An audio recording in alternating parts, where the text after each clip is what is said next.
Merci à vous, merci à tous de nous rejoindre. Bienvenue peut-être à ceux qui nous rejoignent à l'instant pour cette 22e édition donc, des entretiens de Valpré qui nous invite à réfléchir sur la manière de faire société ensemble en entreprise. Et alors que les attentes vis-à-vis de l'entreprise s'amplifient, que son rôle social aussi est de plus en plus observé, eh bien comment est-ce que l'entreprise peut s'engager dans la construction, voire dans la reconstruction des communs, du vivre ensemble? C'est la question qu'on va étudier un petit peu ce soir. Et pour nourrir la réflexion, j'ai la joie de recevoir Laurent Cousin. Bonjour. Vous êtes directeur de la recherche et du développement pour le groupe Sodexo, où vous travaillez depuis 39 ans. La pratique de mobilité professionnelle dans le groupe vous a permis d'exercer des responsabilités diverses en France. Et pour l'ensemble des pays où le groupe est implanté, vous êtes aujourd'hui chargé de la transformation opérationnelle dans des activités de service où l'interaction avec l'environnement économique et social ainsi que la sécurité, la responsabilisation, l'engagement et le développement des collaborateurs sont toujours au cœur du succès. À côté de vous, Bénédicte Durand-Deloche, bonjour. Bonjour. Vous êtes présidente, directrice générale d'Alteora, un équipementier industriel de près de 300 collaborateurs implantés sur 5 sites en Auvergne-Rhône-Alpes et qui conçoit et fabrique des pièces en matériaux composites et polymères. Vous êtes pionnière de la décarbonation dans votre filière et vous conduisez un plan stratégique ambitieux basé sur le développement d'un écosystème industriel intégrant un accélérateur de projets innovants. À côté de vous, Olivier Finaz. Bonjour Olivier. Oui, bonjour. Vous avez fondé et dirigé plusieurs entreprises, dont l'Atelier Luxe, qui fabrique des accessoires pour des grandes maisons du luxe. Vous êtes aussi le président fondateur du fonds de dotation Donner envie de vivre, qui vient en aide aux personnes en difficulté. En 2019, vous avez créé Ascension vers l'insertion, un programme social et solidaire d'insertion en entreprise de jeunes délinquants sous main de justice. Et cette année, vous avez cofondé le projet Entreprendre sa liberté pour favoriser la réinsertion de détenus par l'entrepreneuriat. Et à ma gauche, Gilles Vermaux-Desroches, bonjour. Après des expériences de dirigeant d'ONG et de cabinet ministériel, vous avez rejoint en 1999 Schneider Electric, le géant mondial donc de la gestion de l'énergie et des automatismes. Vous y avez créé et dirigé la fondation Schneider Electric, la direction du développement durable, les fonds d'investissement à impact et depuis février 2021, la direction de la citoyenneté. Vous avez la responsabilité des affaires institutionnelles et en plus de tout ça, vous êtes vice-président de la commission environnement au Conseil économique, social et environnemental, président de l'ONG Sans Chance, Sans Emploi, vice-président du Global Compact France. Vous avez beaucoup de casquettes. Vous êtes aussi coprésident de la commission jeunesse du MEDEF et coprésident de la commission entreprise dans la société et inclusion du MEDEF. On s'intéresse donc ce soir, tous les 5, à l'engagement de l'entreprise dans la construction du vivre ensemble, une notion dont on parle beaucoup, mais à la définition encore assez floue. Qu'est-ce que c'est pour vous, pour tous les 4, le vivre ensemble? Qui commence? Pour moi, le vivre ensemble, il commence par le faire ensemble. Et Jean-Marie Petitclerc nous l'a cité ce matin. Moi, en réfléchissant à cette table ronde, je repensais à Citadelle, qu'on doit être beaucoup avoir lu. Jette-leur du grain, ils se battront. Donne-leur une tour à construire, tu en feras des frères. Faire quelque chose ensemble, et ça, c'est beaucoup de l'entreprise. Je pense que c'est souvent le début du vivre ensemble. Une fête de famille, au bout d'un moment, on organise quelque chose, quoi. On fait un repas, on fait une promenade, on fait un tour de Monopoly, on fait quelque chose, parce que si on fait rien, au bout d'un moment, on s'enquiquine et puis ça pourrait même déraper. Je pense que l'entreprise, par cela, le fait de faire ensemble, et elle a toujours été, c'est pour ça que j'étais un peu hésitant sur le entre parenthèses dans le titre de cette table ronde, elle a toujours été au cœur de la structuration du vivre ensemble, d'amener des gens ensemble pour faire quelque chose ensemble, de les réunir et de les réunir avec un but. Bénédicte, vous êtes d'accord avec ça? Évidemment, on ne peut être que d'accord. Moi, j'aime bien compléter aussi et juste rappeler que la société, c'est le travail, et que la valeur travail est pour moi évidemment extrêmement importante, et que c'est véritablement un lien social. Donc, faire ensemble, faire société, ces notions de bien commun, je pense qu'on a souvent, ces derniers temps, parfois opposé l'objectif même de l'entreprise, qui est évidemment de dégager des profits, avec celui justement du bien commun et du vivre ensemble, alors même qu'il apporte le lien social. Alors nous, pour ma part, on a décidé de placer au cœur même de la stratégie de l'entreprise, au-delà de la réalité économique et financière qui restera toujours la réalité première, il ne faut pas se leurrer, les entreprises doivent gagner un peu d'argent pour fonctionner, payer leurs salariés, payer l'innovation, investir.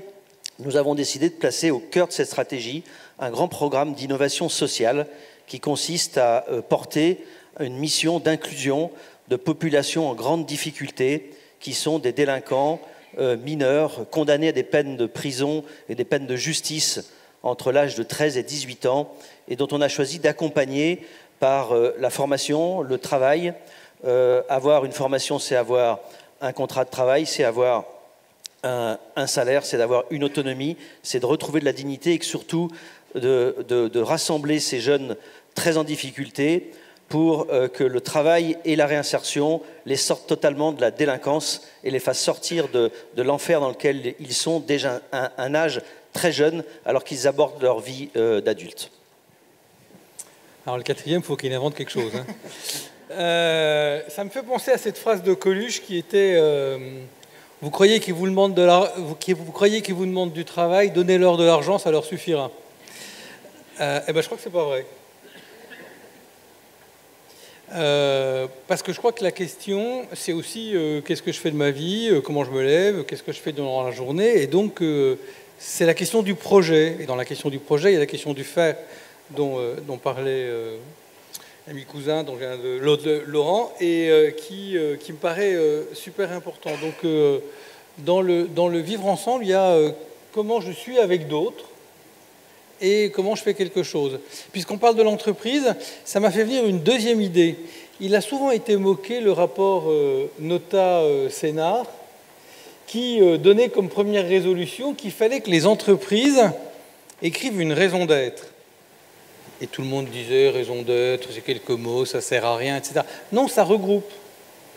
Ça fait savoir pourquoi on est ensemble et qu'est-ce qu'on fait ensemble. Et on sait bien que ce qu'on fait, c'est vrai dans notre chemin individuel, mais c'est vrai aussi dans les chemins collectifs. C'est pas toujours facile dans un chemin qui monte pas tout droit au-dessus de la montagne, mais qui est bien obligé, de sillonner, de savoir vers quel sommet on va. Et l'entreprise, pour que ce vivre ensemble existe, a été obligée ou est obligée de se donner ce chemin. C'est pas vrai qu'il existait dans le passé. Moi aussi, je suis assez mal à l'aise avec tous les reconstruire la vie, c'est comme si le monde d'hier était bien mieux. Et alors, je ne sais pas comment il a fait pour vous faire lever la main et voir à peu près qui levait la main, s'il y avait autant de lumière. Certainement pas, parce que c'était éclairé dehors et maintenant on ne voit plus personne. On a l'impression qu'on cause les quatre devant personne. Vous êtes là? Oui, bon, alors c'est bien. Et donc, moi, il me paraît important de dire à tous ces gens qui viennent dans l'entreprise ou qui travaillent à distance, quel est le chemin, quelle est la vision où on les emmène. Parce que le travail au quotidien ne donne pas toujours cette idée de la vision. Il faut savoir où on veut aller. Et le dernier point qui me paraît important sur le sujet, dans ma vie à moi, je ne sais pas pour vous, mais probablement que l'entreprise, c'est le seul lieu où je suis avec des gens que je n'ai pas vraiment choisis. Et qui sont très différents de moi. Moi, j'aime bien les choisir quand même. Hein.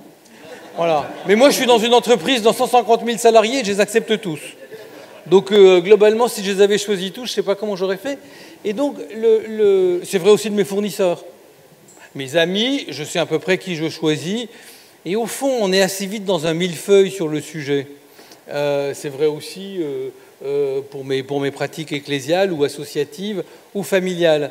Dans l'entreprise, je vais changer de poste et donc changer d'équipe, changer de lieu, parfois changer de pays. Ce qui est sûr, c'est que la majorité des gens avec qui je travaille, je ne les ai pas choisis. Et justement, c'est très important de pouvoir travailler aussi avec les gens avec qui on n'a pas choisi. Le vivre ensemble dans l'entreprise, c'est un mélange de gens au niveau hiérarchique, aux réalités socio-économiques, familiales, à l'histoire très très différente, qui se retrouvent souvent au même endroit, bien plus que n'importe où ailleurs dans la société. Et donc c'est un lieu crédible pour comprendre les enjeux de société, pour les partager. Et au fond, ce qui se passe dans la société se passe dans l'entreprise. Le fait religieux, la place des jeunes, la différence de l'intelligence artificielle, les modes de travail, de déplacement, d'ambition, se vivent dans la société et on en parle, ils sont tous au cœur de l'entreprise et c'est super important de les prendre en compte pour que chacun y trouve sa place. Alors justement, vous pointez un élément qui est important, vous parlez de raison d'être, du fait qu'on ne connaît pas forcément toujours tous ceux avec qui on travaille, ou en tout cas on ne partage pas toujours forcément toutes les affinités avec ceux avec qui on travaille.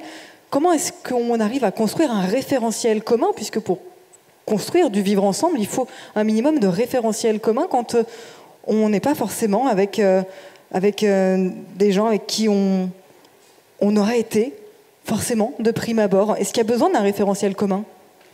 Alors pour nous, il n'y a aucun référentiel. Donc moi, la population que l'on vise, les gens que l'on aide, ce sont braquage de banque, vol à main armée, trafic de stupes et comme disait le jeune, et à très haut niveau. C'est réseau de prostitution, c'est donc des jeunes et des gens qui n'avaient aucun référentiel avec ma vie, avec qui j'étais et avec ce que je connaissais. Et le pari a été de dire le vivre ensemble, je ne juge pas, je ne suis pas donneur de leçons, mais le pari n'était pas de vivre ensemble avec des gens que j'ai, moi, embauchés, mis dans des process d'embauche que je peux qualifier, recruter. C'était des gens qui n'avaient aucune légitimité, aucune compétence, aucune connaissance du monde de l'entreprise. Donc le référentiel n'existe pas. C'est un exercice qui a été formidable, d'abord parce que c'est une aventure humaine extraordinaire et que ces jeunes, même qui ne savent rien faire, nous ont beaucoup appris, nous ont beaucoup apporté, sans le savoir. Et je pense qu'il faut prendre des risques pour faire le pas de la solidarité, le pas du vivre ensemble, le pas de la fraternité. Il faut prendre des risques pour le faire. Et il faut porter un regard un peu lucide avec beaucoup d'espérance sur la fracture sociale et culturelle dans notre pays qui existe. Et si on le regarde, je crois qu'on peut prendre des risques et on peut oser prendre des risques. Le pire serait de vivre comme si de rien n'était. Et on a décidé de partir dans l'inconnu total, sans référentiel, pour tendre la main à ces jeunes et essayer de voir si ça pouvait marcher. Et aujourd'hui, ce qui est extraordinaire, c'est que ces jeunes, on découvre des talents qui ont des talents manuels qu'ils ne le savent pas. Et dans mon entreprise, il faut savoir aussi que ces jeunes, on les forme pour travailler pour Hermès, pour Dior, pour Chanel, donc pour des entreprises qui ont un niveau de qualité extraordinaire et qu'on y arrive, on arrive à former ces gens pourvu qu'on leur ait donné de la confiance, qu'on leur ait donné de la dignité, bien sûr de la formation. Et finalement, ces jeunes peuvent réussir. C'est un message merveilleux pour cette population qui sont dans nos villes, dans nos quartiers, partout, qui sont des gens qui proviennent de milieux sociaux et familiaux défoncés, dézingués, nocifs. Et finalement, le monde de l'entreprise est un monde où ils peuvent réussir pourvu qu'on leur donne une chance. Et il n'y a pas de référentiel. Et je suis même content qu'on n'ait pas pris de référentiel parce que ça nous aurait fermé des portes. Il y a des jeunes chez nous qui sont sous protection policière. J'ai une jeune fille qui travaille chez nous, qui a 13 ans, vivait dans la rue, de 13 ans à 17 ans dans la rue, bien sûr, violence, prostitution, et cette jeune fille aujourd'hui travaille chez nous dans des ateliers pour Hermès, et au bout de 3 mois à l'atelier, elle est venue un jour me voir en disant « je ne vais plus pouvoir poursuivre, le réseau m'a retrouvé, si je ne retourne pas travailler dans le réseau de prostitution, je serai défiguré à l'acide ». Je lui ai dit « on va aller voir la police », elle m'a dit « ça sera pire ». Donc, on l'a mise sous protection policière. Mais finalement, voilà, ce sont des parcours difficiles. Nous, dans l'entreprise, c'est très compliqué parce qu'on n'avait pas de référentiel, on n'avait pas de process pour ces gens-là. Il a fallu apprendre à penser autrement. Et finalement, on y arrive. Et c'est un bonheur que de travailler avec ces jeunes qui retrouvent un chemin vertueux et un avenir, alors que ces jeunes ne pensent ne plus avoir, à 18 ans, aucun avenir. Donc c'est ça aussi, le vivre ensemble, c'est d'aller chercher l'improbable et d'aller chercher l'impossible et de donner l'espoir à ceux qui n'ont plus d'avenir.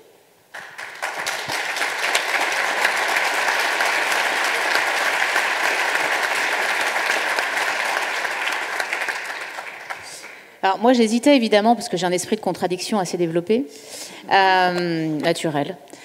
Parce que je crois, en fait, finalement, qu'on se choisit. Je ne suis pas complètement d'accord avec vous. En fait, on choisit. Pourquoi ? Parce qu'en fait, on choisit de rejoindre un projet. On choisit de rejoindre des collaborateurs, une équipe. Mais surtout, en fait, on choisit aussi de rejoindre des valeurs, n'importe quelle, en fait, en fonction du côté dans lequel on est, évidemment, entre employeur et employé. Donc, je crois quand même, moi, qu'on choisit parce que si on rentre dans un groupe, y compris avec des centaines de milliers de collaborateurs, finalement, et qu'on y reste, parce que ne pas oublier que l'entreprise et le contrat de travail, c'est quand même, à mon sens, gageur de liberté. C'est absolument pas l'aliénation, mais au contraire, vraiment le sens de la liberté et l'autonomie. Et je pense que c'est exactement ce que vous dites et ce que vous prouvez, en fait, avec vos engagements autour de l'inclusion.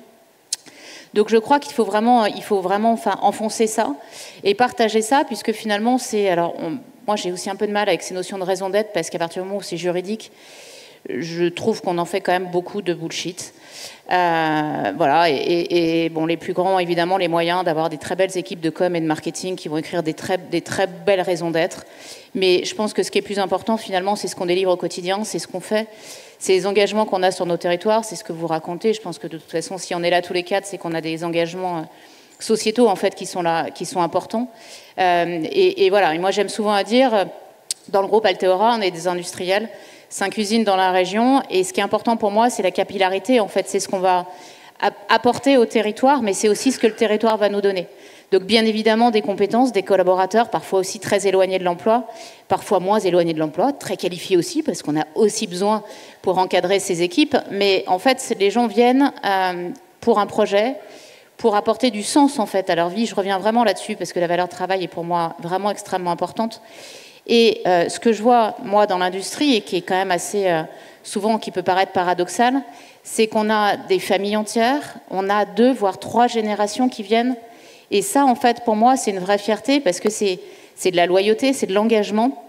Mais c'est aussi parce que, en tant qu'industriel, on a besoin, vous parliez d'écosystème tout à l'heure, on a besoin des uns des autres, on a besoin du vivre ensemble, on a besoin de quelque chose qui est plus grand que nous, puisque, en fait, on participe et on contribue à des chaînes de valeur où on a besoin, in fine, des chaises sur lesquelles vous êtes assis, même si on ne vous voit pas, elles doivent être bien. Voilà. Et tout ça, il faut les fabriquer. Et je pense que c'est pour ça que la notion industrielle, la notion de souveraineté industrielle, est extrêmement importante, parce que non seulement elle crée des emplois de manière extrêmement importante en termes de nombre, mais elle crée également des carrières, elle forme, elle apporte des compétences, et du coup, elle apporte de la liberté. Moi, je voudrais revenir à votre question sur le référentiel. On a pas mal de chance chez Sodexo, c'est que nous servons des consommateurs qui sont ensemble, qui font quelque chose ensemble, pour une raison qui n'est pas nous. Ils ont leur référentiel, ils sont étudiants ensemble et on les trouve sur un campus, ils travaillent ensemble, on les trouve dans une entreprise, ils sont dans la même maison de retraite, ils sont dans la même école, ils sont sur le même grand chantier, très loin au bout du monde ou à Notre-Dame, ils sont allés dans le même stade, que ça soit dans un pays ou dans un autre, ou aux Jeux Olympiques l'été dernier. Ils sont ensemble pour une raison qui n'est pas nous. Et notre métier à nous, c'est d'aider ce être ensemble à tenir debout. Alors ça fait longtemps qu'on le sait, la machine à café, elle fait 2 choses, elle fait du café d'un côté et du lien social de l'autre. C'est ça notre métier. Et pourquoi nos consommateurs sont ensemble, qui n'est pas nous, ce qui est très troublant. Dans n'importe quelle pizzeria, les gens ils sont là pour la cuisine italienne, ou ils sont là pour être ensemble, eux. Nous, ils sont venus pour une autre raison. Il y a très peu de gens qui se font hospitaliser parce qu'ils ont entendu dire que la nourriture était faite par Sodexo et que c'était tellement bon qu'ils vont s'arranger pour tomber malade. Peut-être, hein, mais soyons lucides. Ils sont venus pour une autre raison et notre métier à nous, c'est de les aider à être ensemble et de faire tenir ce lien, de comprendre celui que nous appelons notre client, l'institution qui les a rassemblés. Et c'est pas simple, hein, qu'est-ce que l'entreprise veut faire, qu'est-ce que l'école veut faire, qu'est-ce que l'université veut faire, qu'est-ce que l'hôpital veut faire. Il veut les convaincre qu'ils sont en bonne santé le plus vite possible parce qu'on est en ambulatoire et s'ils pouvaient rentrer chez eux très très vite, ça serait mieux. Il veut au contraire essayer d'éviter qu'ils repartent trop vite parce que la sécurité sociale ne rembourse pas de la même manière s'il reste une 2e journée. À nous de comprendre ce que veut faire l'institution, à nous de comprendre ce que veulent faire les consommateurs, les personnes que nous servons, et de rendre les services qui font ce lien. Donc on a la chance d'avoir ça comme ligne de mire, ce qui est relativement utile pour donner du sens au boulot de tous les gens qui sont ensemble. Ça, c'est un peu la raison d'être externe. Puis après, on a tout un moment interne. On est une très grosse entreprise, on est 430 000 dans le monde, mais en fait, on n'est pas 430 000 parce qu'on est 430 000 sur 30 000 sites différents. Donc en fait, on est 12. Et quand on est 12, le être ensemble, le travailler ensemble, pour nous, pour nos équipes, il prend tout de suite une vraie tournure. Quand on est plongeur, quelqu'un disait tout à l'heure, je suis dans une usine, ils sont 1600 autres, donc si je ne viens pas, personne ne s'en aperçoit. Nous, quand on est le plongeur, il est le plongeur. Donc il sait que s'ils ne viennent pas, la plonge, elle ne va pas être faite. Et il sait que si jamais il n'est pas arrivé le matin, le responsable du site, il va l'appeler en lui disant « qu'est-ce qui t'arrive ?» Puis il va l'appeler pas au dernier moment parce que si le plongeur n'est pas arrivé avec un peu d'avance, il est vite un peu inquiet. À quoi je sers dans des petites équipes est relativement facile. Et ça, on y tient beaucoup. C'est un vrai souci, hein, c'est pas si simple d'éviter l'entreprise de devenir grande. On a vite fait d'avoir des systèmes, des procédures, des organisations qui fait que chacun finalement se sent un petit élément d'une immense machine avec plein de rouages. J'envoie des tableaux de bord, je ne sais pas où ils vont, je reçois des instructions, je ne sais pas d'où elles viennent, et je fais partie d'un système que je ne maîtrise pas. Nous, on essaye toujours de se donner beaucoup de mal pour que le responsable du site soit vraiment responsable. Il embauche son équipe, il a le pouvoir. Alors, il y a des règles du jeu, il n'embauche pas n'importe comment ni n'importe qui, il respecte des grilles de salaire, mais il est le patron, c'est lui qui organise les congés, c'est lui qui organise les absences, c'est lui qui peut prendre la décision d'une prime exceptionnelle. Il a des plafonds, il ne fait pas n'importe quoi. Il a un droit de regard sur ses fournisseurs, parce qu'on veut que les gens sentent que leur patron, il est proche. Et il n'y a rien de pire pour se sentir inutile que de se sentir membre d'une grande machine qu'on ne maîtrise pas du tout. De se sentir membre d'une petite équipe, on est 12, mon patron, je sais lequel c'est, je peux lui parler, d'ailleurs il prend le café avec nous tous les matins, d'ailleurs quand il n'est pas content, ça se voit tout de suite, et il nous emmène, et chacun sait à quoi il est utile vis-à-vis des autres. Je terminerai juste en disant une pratique qu'on a c'est quelque chose qui a démarré au Brésil et que je trouve très chouette. Les équipes ont le droit de venir le matin avec un badge rouge. En France, on croirait que c'est un peu une légion d'honneur. Ils mettent un petit pavé rouge sur leur poitrine. Ça veut dire aujourd'hui, je suis pas bien. J'ai pas forcément envie de vous expliquer pourquoi, mais donc si ça vous dérange pas, je serai plutôt en back-office. Je vais plutôt rester derrière en cuisine et puis les autres vont aller au service parce que moi, je vais pas être bien souriant. Alors évidemment, si on est rouge tous les jours, au bout d'un moment, les autres finissent par dire ça semble un peu tir au flanc ton affaire. Mais cette idée de dire on peut se parler dans l'équipe, parler de j'ai envie de vous dire pourquoi ou j'ai pas envie de vous dire pourquoi, mais j'ai une vie ailleurs, j'ai des problèmes, voilà. Peut-être qu'il y en a certains à qui je raconterai, d'autres à qui je raconterai pas, mais aujourd'hui, moi, c'est badge rouge, laissez-moi derrière et que d'autres aillent sourire par devant à nos consommateurs. Je trouve que c'est un beau sens de se vivre ensemble qui marche quand on est une petite équipe. Alors justement, une petite équipe. Vous, chez Schneider Electric, vous êtes 150 000 collaborateurs dans plus de 100 pays. C'est une grosse équipe, pour le coup. On a parlé à l'instant de management, de délégation de responsabilité. Quelle est la place du management et de la délégation de responsabilité pour créer du vivre ensemble? À quel point, finalement, quel est le rôle des managers dans tout cet écosystème-là? Je vais essayer de ne pas être trop bullshit, hein, parce que sinon je vais encore me faire rappeler à l'ordre. C'est assez intéressant. J'étais en Tanzanie la semaine dernière. On vient de créer une équipe de Schneider Electric en Tanzanie. Ils sont 25. Et de fait, moi, je suis au siège de Schneider Electric. J'arrive, je rencontre l'équipe de Tanzanie. C'est la première fois qu'ils voient quelqu'un du siège. Il y a une distance, forcément. Et puis, en même temps, on voit qu'on est ensemble. Et alors, comment on voit qu'on est ensemble? Moi, j'ai envie de dire, il y a 2-3 choses qui sont assez simples dans mon esprit. Le premier... Et de fait, c'est une question de mots, parce que le mot est médiation. Dans l'entreprise, si on n'a pas des mots, et si on n'a pas le tribunal des mots, y compris ceux de tous les collaborateurs, Schneider est une boîte plutôt scientifique, plutôt technologique, vous la connaissez bien, son cœur, ou plutôt son âme est à Grenoble. Si on n'a pas, quand on est une boîte mondiale comme ça, de très nombreuses enquêtes de satisfaction dont tout le monde peut dire oui, alors... on y répond rapidement, on s'en fout un peu, puis de toute façon le manager s'en fout. Nous, on a à peu près les mêmes enquêtes de satisfaction partout dans le monde, avec des réponses profondément différentes parce qu'elles sont beaucoup liées à la culture des gens. Mais quand on fait ces enquêtes Pas tant de satisfaction que est-ce que tu ferais venir ton enfant pour qu'il travaille enfin, des trucs un peu sérieux, travailler avec des sociologues, etc. On regarde sur la durée comment les gens se sentent dans l'entreprise. La question pour une boîte, même si elle est très grande, c'est pas tant d'attirer les gens dans l'entreprise, même si parfois c'est difficile, c'est de les conserver, parce qu'avoir quelqu'un dans l'entreprise, c'est un investissement. Quelqu'un qui décide d'aller travailler à la concurrence ou d'aller travailler ailleurs, quand on est dans une entreprise technologique qui pense les produits de demain et de la transition énergétique, c'est un travail à recommencer. C'est normal qu'il y ait cette fluidité, mais c'est super bien qu'on fasse des équipes dans lesquelles les gens ont envie de rester. Et donc, si j'arrive à très simplement votre question, moi je pense qu'il faut revenir à des fondamentaux de début. Le premier, c'est quoi une entreprise? La définition qu'on partage assez volontiers chez Schneider, c'est une entreprise, c'est un lieu qui crée de la richesse pour, c'est aisé ce que je vais dire, dans l'ordre alphabétique, l'actionnaire, le client, le collaborateur et la société civile. Si on oublie l'une de ces parties prenantes dans le partage de la richesse, alors après il y aura comment on le partage, mais si on oublie, il manque quelque chose pour l'avenir de l'entreprise. Et au fond, le bien commun, il est derrière cette question-là. Moi, je suis dans une entreprise depuis 25 ans. L'offre que fait aujourd'hui Schneider Electric n'a rien à voir avec celle d'il y a 25 ans.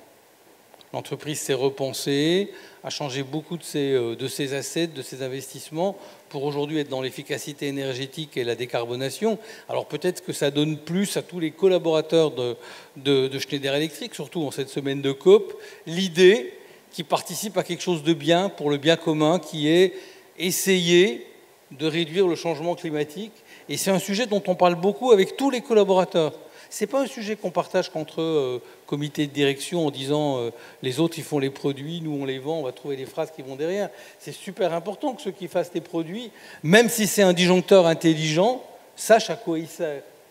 Et cette entreprise participe aussi, je ne vais pas reprendre d'autres exemples, à des enjeux d'insertion, parce que Schneider, qui est connu pour des capitaines que vous connaissez, Didier Pinot-Valenciennes pour les plus vieux d'entre vous, Henri Lachmann après, ou Jean-Pascal Tricoire, c'est vrai qu'avec ces trois capitaines-là, je fais à peu près 50 ans de vie de Schneider Electric. Ces trois-là ont eu une idée commune, c'est que, par exemple, en France, quand on fait beaucoup d'alternance, et que dans l'alternance, on accueille beaucoup de diversité, on crée beaucoup de fidélité avec les gens qu'on va chercher et qui viennent dans l'entreprise par ce chemin-là. Parce qu'ils savent très bien qu'il y a eu un risque qu'on a pris avec eux, probablement pas aussi important que celui que mon voisin prend, mais que quand je vais dans les sites, quand je vais dans les 150 usines, avec des procédés différents, c'est un peu pareil. Je retourne en Tanzanie. Et bien, la discussion que j'ai eue avec mes collègues de Tanzanie, c'est dans cette définition de l'entreprise. Comment vous, en Tanzanie, vous voyez la contribution qu'on peut avoir ensemble, vous personnellement et nous, Schneider Electric, à la société locale? On essaye de faire cette mosaïque. C'est pas toujours facile, parce que c'est pas que des mots, etc. Il y a de l'action, il y a de l'argent, il y a de la mobilisation, mais probablement que ça nous aide un peu de créer ce corps social global. Quand on dit, et je finirai par là, parce qu'il faut aussi de la mesure de l'engagement d'une boîte, parce que ce n'est pas que des mots à ce moment-là. Quand Schneider s'est donné l'objectif de former 1 million de personnes de la base de la pyramide au métier de l'électricité dans le monde, et d'ailleurs le fait beaucoup avec les Salésiens de Jean-Marie Picler, ou parfois les assomptionnistes à l'autre bout du monde, parce que ces ordres religieux sont très présents dans la formation technologique dans le monde. Et ben, quand on a ce projet-là, qui se définit très différemment dans tous les pays, mais qui relie tous les pays dans un projet commun très ambitieux, 1 million de jeunes, c'est pas rien, hein. Eh bien, on crée ce vivre ensemble où on a quelque chose à se dire à la machine à café, au-delà du climat et du week-end, et où on peut aussi se dire, tiens, ça, on va le faire ensemble. Parce que le vivre ensemble, c'est aussi beaucoup faire quelque chose ensemble. Alors là, on parle de l'entreprise et on comprend que l'entreprise joue un vrai rôle contributif dans la société et sur le territoire, sur les grands enjeux. Alors ça peut être l'environnement, vous en avez parlé, ça peut être la santé, ça peut être le social, comme vous le faites vous, Olivier Finaz. Mais comment faire pour que cette entreprise ne se substitue pas au collectif, à la société dans sa collectivité? Et aussi, quelle est la place de la responsabilité individuelle de chacun dans ce vivre ensemble, Olivier? Je ne sais pas, ce que je constate, c'est que soit on s'engage, soit on ne s'engage pas. Et on ne peut pas s'engager en ayant peur d'avoir des échecs. et d'attendre d'avoir tous les signaux verts pour tenter des actions. Donc, je citerai ici deux personnes dans cette ville. Alain Mérieux, qui est un grand homme de notre région, qui disait souvent il n'y a que deux grandes méthodes de décision stratégique, qui sont le pifomètre et le trouillomètre. Et donc, c'est très vrai, on fonctionne beaucoup au trouillomètre et au pifomètre. Tout n'est pas structuré d'avance. Il y a un moment, j'aime bien aussi cette autre expression, un pas fait à temps en vaut 100. Il y a un moment, c'est le premier pas qu'il faut faire, c'est le premier pas qui est difficile. Il vous engage dans la marche et après vous partez dans l'inconnu, mais vous vous êtes mis en marche. Et puis, puisqu'on est à Valpré aujourd'hui, j'ai plus de confiance, je peux en parler aujourd'hui dans un contexte qui est plus facile. Si on traite le vivre ensemble que dans l'entreprise, avec les jeunes que l'on a, ça ne marche pas. On est obligé de s'occuper de leur vie personnelle et de la vie en dehors de l'entreprise pour les aider à avancer. Et j'ai créé avec Monseigneur Jean-Paul Vesco, lyonnais, ancien mariste. Il y a des anciens maristes dans la salle qui étaient avec lui, Jean-Paul avec moi chez les maristes, qui a été évêque d'Oran, archevêque d'Alger, qui va être ordonné cardinal le mois prochain. Et on a créé cette fondation pour aider beaucoup de projets, aider des gens qui sont dans la difficulté. Et donc, c'est cette fondation qui nous permet à ces jeunes de l'entreprise de leur payer des logements, de leur prendre des médecins, de leur faire leurs papiers. Si on ne traite pas dans le vivre ensemble aussi la problématique personnelle de ces jeunes, ça ne marchera pas dans l'entreprise. Alors, ça donne des situations très cocasses. Je préfère en rigoler avec vous. Donc, c'est moi qui signe au nom de donner envie de vivre les baux, des logements qu'on prend pour eux. Donc, quand vous rentrez dans une agence immobilière avec une jeune fille qui est une ancienne prostituée, habillée un peu comme ça, et que vous avez 60 ans et vous dites « Bonjour monsieur, je cherche un appartement pour mademoiselle », et qui regarde la demoiselle, il vous regarde, alors vous essayez de vous justifier, vous dites « Non mais je suis son employeur ». « Oui, je comprends, vous êtes son employeur ».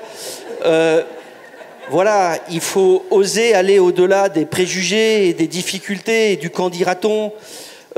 Et c'est ça qui tisse des belles relations finalement, parce qu'on les accompagne très loin et c'est comme ça que ça marche. Donc je ne sais plus quelle était la question d'ailleurs, mais... La question c'était finalement comment est-ce qu'on fait pour ne pas annihiler aussi les personnalités de chacun, les individualités de chacun et quelle est la place de l'individu. On s'adapte en fait, on s'adapte, voilà. C'est ça que je voulais dire, c'est que on s'adapte. Voilà.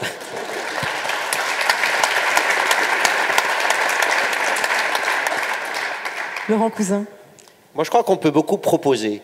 On a une fondation d'entreprise qui lutte contre la malnutrition et on propose tout un tas d'actions. Je ne suis pas là pour vous faire la pub de Stop Hunger, c'est par ailleurs un truc très bien. Mais il y a des gens qui ont le ressort de vouloir s'engager, ils vont savoir trouver une association, ils ont eux-mêmes le réseau qui va bien, ils sont déjà branchés sur leur paroisse, les anciens élèves de leurs anciens copains, ils ont plein de choses, tout va bien. Et ils ont même racolé et embarqué leurs collègues pour venir avec. Super. Et puis il y a ceux qui en fait n'ont pas ce ressort-là, n'ont pas ces réseaux-là. Ils aimeraient bien s'engager dans quelque chose où en fait ils se disent même pas qu'ils aimeraient bien s'engager, mais si on sait leur proposer quelque chose, si on sait mettre à leur portée quelque chose qui leur permet de faire plus que simplement ce qu'ils doivent, d'agir pour les communautés qui sont autour d'eux, d'agir, de donner un peu de leurs compétences professionnelles au-delà de simplement l'exercice de leur métier pendant les heures payées, de s'engager. En fait, ils vont l'apprécier. Il faut savoir le proposer, c'est un équilibre difficile. Si l'entreprise l'impose, elle n'est pas à sa place, à mon avis. Mais le fait de pouvoir le tendre la main et proposer quelque chose d'un peu structuré, ça me semble très réaliste, parce que ce n'est pas réaliste de se dire que tout le monde va trouver son bonheur tout seul et va savoir trouver son engagement, ses réseaux, les causes pour lesquelles il a envie de se dévouer. Il y en a qui vont y arriver et d'autres non. Je trouve que l'entreprise est tout à fait à sa place quand elle propose quelque chose, qu'elle propose une structure, qu'elle propose d'embarquer des gens et de les aider à s'épanouir au-delà de leur travail pour eux-mêmes et pour les autres. Oui, Bénédicte. Bon, je ne peux être que d'accord, là pour le coup, avec les 3 interventions, évidemment. Non, peut-être juste pour ajouter une petite couleur en plus, je pense que, à mon sens, enfin pour moi, ce qui est important finalement là-dedans, c'est qu'on parle d'humain. Et l'humain, à n'importe quel endroit dans l'entreprise, dans la société, de toute façon, d'une manière générale, il a besoin de considération et d'être écouté, d'être respecté. Et je crois que finalement, ce qu'on dit tous là ce soir, c'est ça. C'est avoir ce regard, cette bienveillance. On est des dirigeants et des patrons ici engagés avec un certain système de valeurs. Voilà, on essaye évidemment, tout en étant bourré de contradictions, parce qu'on est tous des êtres humains et qu'on a tous nos failles et nos faiblesses. Mais néanmoins, je pense que c'est ça qu'on apporte dans nos organisations, dans nos entreprises et dans les engagements, je pense qu'on peut avoir. Et alors, pour le coup, nous, dans le groupe, moi, ce que j'essaye, c'est qu'en fait, on essaye ça de le ritualiser et d'en faire quelque chose. Donc, toujours cette fameuse machine à café. Georges n'est jamais loin. En fait, finalement, qu'est-ce qui se passe à la machine à café? Il n'y a plus de hiérarchie. C'est ça qui est important. Et finalement, tout le monde discute avec tout le monde et tout le monde partage. Donc, voilà. Ça, nous, c'est des choses on a ritualisé, entre guillemets, la machine à café sur des instances, nous, qu'on appelle les causeries, en se disant, en fait, dans le vestiaire, finalement, tout le monde a accès et tout le monde se parle, on peut refaire le match, tout le monde peut contribuer, tout le monde est écouté, tout le monde est entendu et tout le monde a le droit à cette parole sans qu'il y ait forcément du coup de galon, de général, etc. Et c'est vrai que ça fait un bien fou parce que, et pour nous, dirigeants, en fait, ça remet aussi... finalement, clairement, le bon niveau par rapport au sol, par rapport à ce qui se passe, par rapport à leurs attentes. Et souvent, les meilleures idées, finalement, elles naissent tout simplement de la base et du terrain et d'eux. Voilà. Gilles Desmoches, vous vouliez réagir? Alors, oui, c'est assez intéressant parce que je pense que sur ces questions, dans lesquelles on mélange,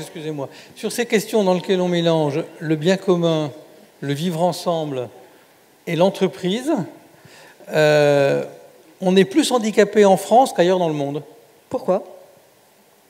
Parce qu'ailleurs dans le monde, me semble-t-il, dans l'expérience qui est faible expérience qu'est la mienne avec mes collègues d'un peu partout, il n'y a pas cette division qu'on a fait en France dans le siècle dernier, dans lequel il y a d'un côté la vie perso, d'autre côté la vie professionnelle, et si possible rien qui va entre les deux. Vous savez tous que nos collègues anglais, c'est pas très loin, vont tous boire au pub après le boulot, et ils restent ensemble et ils font des choses en truc qu'on ne fait pas dans le monde en France. C'est vrai d'ailleurs aussi pour la religion.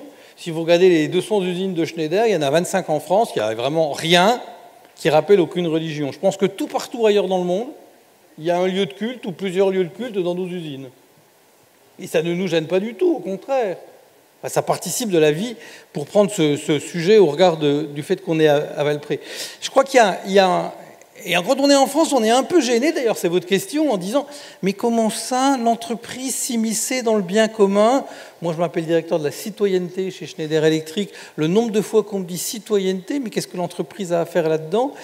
On est un peu gêné quand on est français de se dire « Tiens, l'entreprise doit avoir un rôle ou doit le prendre ou sert à quelque chose dans une société. On aimerait bien la bouter ailleurs, elle fait son job ailleurs, puis la société c'est l'affaire des citoyens. » Et de la même manière, c'est assez étonnant parce qu'au fond, il y a beaucoup de chefs d'entreprise ici et on l'a entendu plusieurs fois depuis ce matin. On est tous assez heureux, fiers, contents de ce petit refrain qui est que les dirigeants d'entreprise, les entreprises elles-mêmes, ont plutôt, dans les sondages auprès des Français, bonne presse. Là où les journalistes, ils excusent, les politiques, encore pire, et bien d'autres acteurs, pourquoi pas les gens de l'Église, sont un peu dépréciés.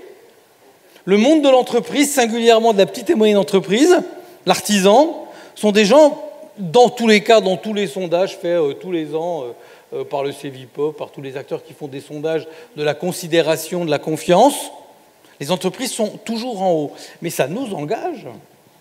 Ce n'est pas seulement pour être beau en haut. D'autant que quand on dit qu'il y a des problèmes d'insertion, quand on voit le creusement de la pauvreté d'un certain nombre de gens, quand on voit que l'ascenseur social s'est un peu cassé la gueule en France, tout ça c'est une question de manque d'engagement de l'entreprise, il faut quand même aussi le dire un peu. Ce que vous faites, malheureusement, n'est pas assez fait généralement. Moi, j'anime un collectif dans lequel il y a Sodexo aussi, d'ailleurs. Il y aura d'ailleurs Alexandre Beaupart aussi dedans, qui s'appelle le collectif des entreprises pour une économie plus inclusive. Il y a une quarantaine d'entreprises dans ce collectif, ça fait 2 millions de salariés, et on se pose la question de comment, dans la chaîne de valeur, il faudrait quand même qu'on en fasse beaucoup plus. Moi, je suis marqué sur ce vivre ensemble, je vais arrêter là. On est tous, en tous les cas, les jeunes générations, engagés, vous savez certainement cette image, de l'idée du colibri. Il faut faire quelque chose pour la planète. Manger moins de viande, pas prendre l'avion pour ne rien faire, avoir un comportement un peu différent, passer au véhicule électrique, etc. Et tout le monde le fait, sans en voyant tout à fait l'impact à court terme, et on ne le fait pas assez, on le sait bien, mais on sait que c'est important de le faire. Je suis assez marqué que cette image n'ait pas fonctionné ou ne fonctionne pas pour la question du pilier social du développement. Parce que globalement, si chacun d'entre nous, on se disait on doit ôter aussi le colibri social des sans-domicile fixe ou des jeunes qui ont une difficulté, etc., en plus, on verrait très vite l'effet de notre action. Et donc je pense que, si je reprends ces 3 idées en place, l'entreprise aujourd'hui est plutôt bien vue comme étant l'agenda des solutions et singulièrement dans les enjeux humains. Par ailleurs, quand on est en responsabilité d'entreprise, je crois qu'on perçoit, quand on a eu la capacité de le faire, et c'est bien de pousser chacun à le faire, que quand on a eu un engagement social, il n'y a que de la fierté qui en sort, il y a parfois des échecs, mais bien souvent ça crée un résultat tellement fabuleux d'accroissement de la diversité, de meilleure connaissance de l'autre, de réduction des peurs, de meilleure connaissance de moi-même, puisque je travaille avec un autre différent, qu'il y a là des choses qu'il faut probablement qu'on soit capable de vivre et de comprendre mieux, d'agir un peu plus souvent, et probablement que ça fera le lien entre la société, l'entreprise, avec un peu moins de peur de cette interaction entre les deux, parce que les deux ont partie liée. Ça n'est pas possible qu'une société aille bien dans un monde ou dans un territoire qui irait mal. La relégation de l'un amène la relégation de l'autre, et la santé de l'un doit amener la santé de l'autre. Il y a probablement des questions d'engagement et de redistribution là derrière qu'il est important de penser aussi. Finalement, l'entreprise n'est pas qu'un outil économique. L'économie n'existe pas en dehors de la réalité et du territoire. Je veux dire, ça n'existe pas une entreprise qui se vivrait ailleurs et qui ne s'occuperait pas du territoire où elle est présente ou du territoire où elle intervient. Elle l'a un peu oublié. Et à nouveau en France, parce que l'État historiquement est très fort, le monde de l'entreprise est à distance. Alors il y a plein d'endroits où il est moins fort et où je préfère être en France. Je ne suis pas en train de dire que la société américaine où il n'y a pas d'impôt est bien meilleure, et singulièrement pour les pauvres, on est tous d'accord là. Mais on a probablement tous pensé que l'État devait faire plein de trucs et que ce n'était pas le sujet de l'entreprise. Singulièrement dans l'année dans laquelle on est, dans ce qui va se passer là, probablement que le chef d'entreprise, il doit amener sa conscience à un peu plus d'action. Comment on fait pour que toutes ces actions, on entend votre engagement, comment on fait pour que toutes ces actions ne soient pas résumées dans une simple RSE, dans un engagement social ponctuel? Comment on ancre finalement toutes ces actions aussi dans la durée, dans le marbre pour une entreprise? Bénédicte Durand-Deloche. Alors, au-delà du rapport, on va devoir répondre à de la CSRD. Donc ça, c'était pour la partie technique. Ça sera beaucoup moins rigolo, avec beaucoup de points. Et tout le monde va y être soumis. Donc voilà. Non, blague à part, je pense qu'en fait, évidemment, et je rejoins quand même, avec un moins de contradictions, le fait du projet d'entreprise, qu'on peut appeler raison d'être si on le souhaite. Mais je pense que c'est ça, finalement, c'est comment, à mon sens, et moi, nous, c'est vraiment ce qu'on essaye de faire, c'est concilier un projet d'entreprise avec des valeurs, avec un système de valeurs qui permettent d'embarquer, qui permettent, alors, c'est très galvaudé en ce moment, mais de donner du sens, mais je crois qu'en fait, c'est ce qu'on disait, c'est le respect et puis c'est la fierté.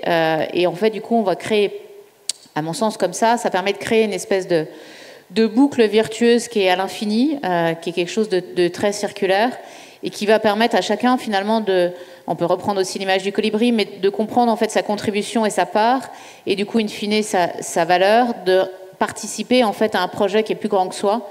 Et ce projet-là, finalement, c'est la société qui passe d'un petit S à un grand S.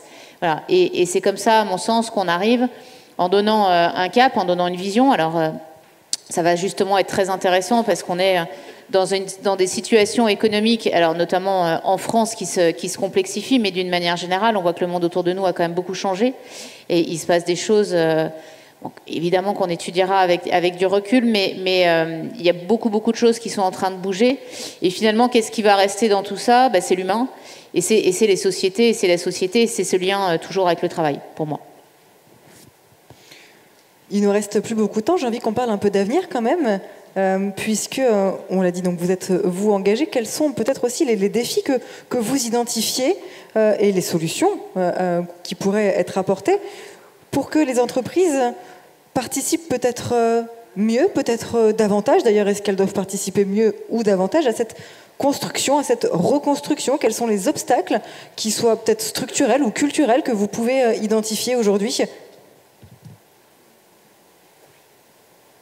Alors, bon, la bonne nouvelle, c'est que pour nous, on est une petite PME, donc moi je ne gère pas 150 000 personnes, Dieu merci, mais que nos donneurs d'ordre, qui sont des grands groupes, ont des évaluations, des rankings, et nous poussent à aller beaucoup plus loin, et même travaillent avec nous. Dernièrement, j'étais à une réunion chez L'Oréal, sur toutes les marques de luxe de L'Oréal, Lancôme, Armani et compagnie, et les gens dans la salle, j'étais assez frappé d'avoir une population très féminine, très jeune. Et moi, j'ai déroulé toute ma stratégie, notre atelier, monument historique, l'innovation, tout. Mais finalement, ce qui les intéressait le plus, ça a été notre capacité à s'engager dans l'inclusion de ces jeunes en difficulté. Et à la fin de la réunion, ils m'ont dit, mais c'est pour ça qu'on a envie de travailler avec vous. Et donc, ça veut dire que tous ces donneurs d'ordre, ils vont pousser, ils vont favoriser les expérimentations que l'on a. Moi, je pense que le monde de la PME, qui est une société très petite, très agile, peut se permettre de faire des expérimentations très hors normes pour trouver des nouvelles solutions, pas que dans le social et dans le sociétal, mais dans ce domaine-là, c'est très important, et que ça va pousser à se développer et à se pérenniser. Nous, notre programme, fondamentalement, il commence par une marche en montagne. On emmène les jeunes délinquants marcher en montagne 3 jours. C'est le vivre ensemble. C'est-à-dire que pendant 3 jours, on vit avec eux, on prend des repas, on dort en refuge avec eux. Et c'est comme ça qu'on fait leur connaissance et qu'on se rend compte qu'en 3 jours déjà, alors qu'on ne se connaît pas, on arrive à s'apprécier, on arrive à se comprendre et on arrive à se connaître. Et donc, c'est un formidable pas en avant. Et donc, pendant ces marches en montagne, j'emmène avec moi des entreprises, des cadres dirigeants, et petit à petit, d'autres entreprises se sont mis à faire les mêmes programmes que nous. Au passage, je suis aidé par des grandes entreprises comme LVMH, comme l'Institut Mérieux, comme J. Evans, qui petit à petit, je pense que chaque action, petite action qui peut être méritante ou vertueuse, il faut la transmettre à d'autres. Nous, on est prêt à transmettre notre process, tout ce qu'on a fait, 10 ans d'expérience dans ce domaine, on a commis plein d'erreurs. Une année, on a mis les jeunes délinquants en pleine ville de Haut-Rang, ils ont fugué toute la nuit, ils ont foutu un bordel dans toute la ville, ça a été épouvantable. Maintenant, on les met dans un refuge à 2 heures de marche de... Alors, ça marche très bien, leur portable ne passe pas, ça marche encore mieux, et en plus, on n'a pas de même référentiel. Le soir au refuge, ils ont peur, ils pensent qu'il y a des monstres et des loups dans la forêt, donc ils ne bougent pas une oreille, alors que s'ils m'emmenaient moi en plein fond de Vénitieux à 1h du matin, c'est moi qui aurais la trouille et eux pas peur. Donc voilà, on voit que les référentiels ne sont pas les mêmes du tout. Mais voilà, je pense que pour répondre à la question, petit à petit, ce cheminement, la RSE d'entreprise qui porte sur la santé, la sécurité, l'environnement, le social, le sociétal, PME, grands groupes, doivent être tous main dans la main, doivent être unis pour pousser ce système le plus loin possible, et que toute initiative doit être continuée quand elles sont bonnes, quand elles ont donné du succès, doivent être transmises, doivent être favorisées, et je pense que ça va se faire, et c'est une très bonne nouvelle pour tout le monde.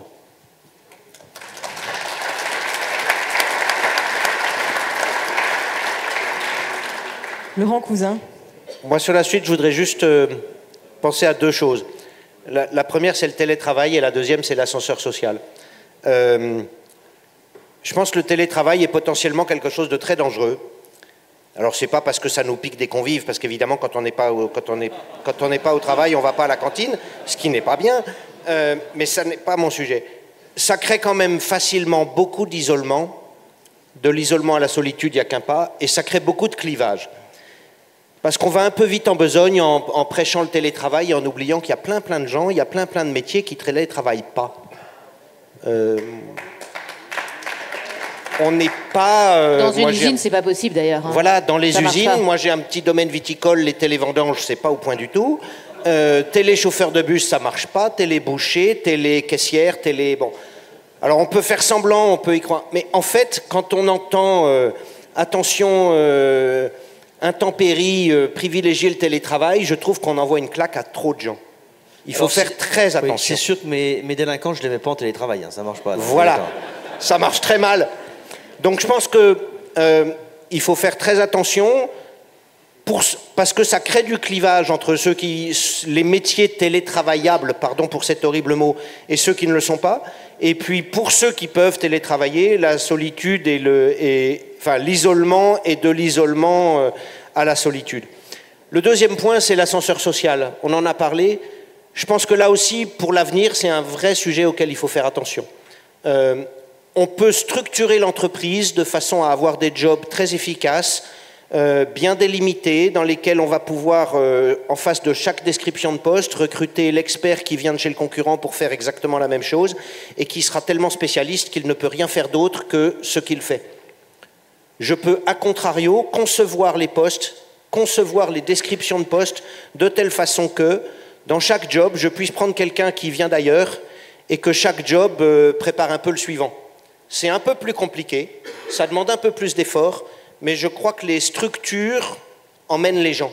Et si on fait ça, s'ils voient que les postes à pourvoir sont accessibles, on va avoir des candidats. S'ils voient qu'une fois qu'ils sont dans un poste, le suivant est accessible, ils vont avoir envie de bouger. Si on a structuré les choses de façon à ce que personne ne puisse bouger, personne ne bougera. Si on s'est organisé pour que ça soit possible, pour en donner envie, après on peut pousser le bouchon plus loin, si on récompense les managers quand leurs collaborateurs ont des évolutions professionnelles, au lieu de leur dire « t'as encore perdu un bonhomme », évidemment que ça ira dans le bon sens. Et si on n'y fait pas attention, si on ne laisse pas l'ascenseur social redémarrer, on va vers des lendemains un peu difficiles, alors que c'est une vraie aspiration, c'est une vraie envie, à la fois de ceux qui sont dedans et de ceux qui sont les liftiers. Ils sont ravis d'embarquer les autres et de les aider à progresser. Oui, Olivier Finaz. Non, je vois que le temps tourne. Moi, je voudrais juste donner un mot de conclusion pour mon expérience, c'est que ça soit positif pour tout le monde et de dire que finalement, donner aux autres est le meilleur moyen de se faire du bien à soi-même. Et on le vit tous les jours, même si c'est dans un cadre de l'entreprise. Voilà.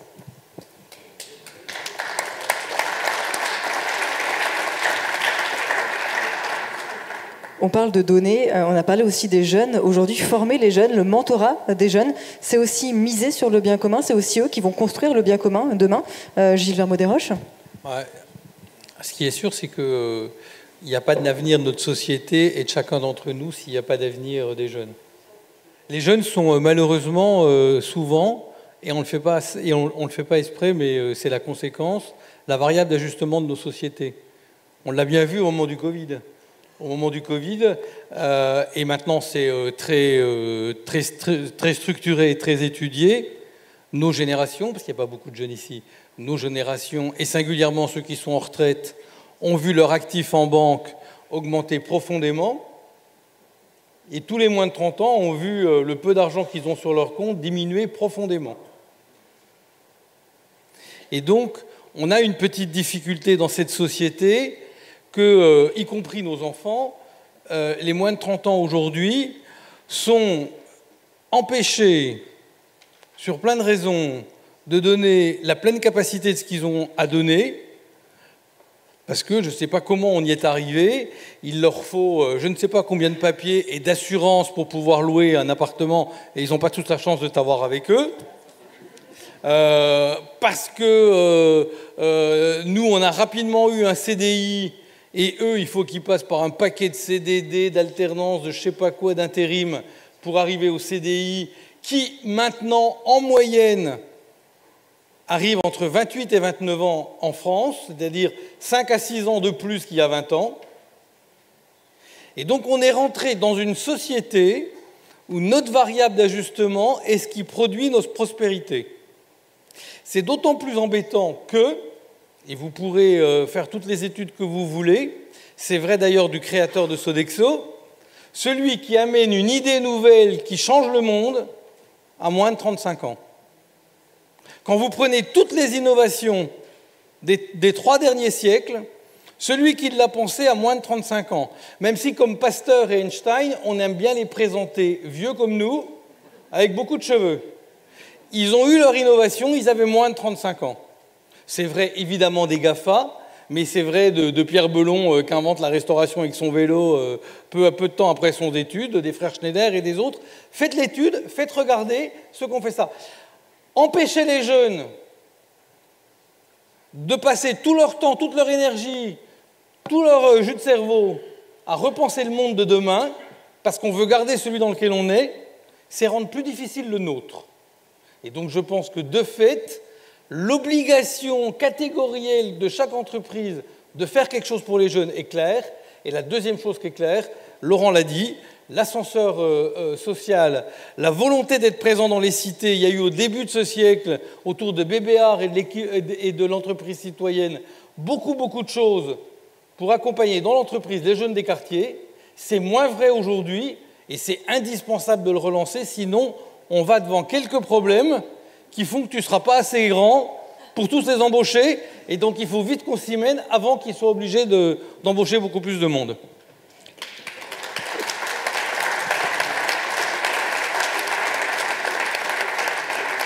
Laurent Cousin, Bénédicte Durand-Deloche, Olivier Finaz et Gilles Vermaux-Desroches, merci beaucoup à tous les quatre pour cet éclairage et pour cette heure passée ensemble. Merci. Et les entretiens de Valpré se poursuivent.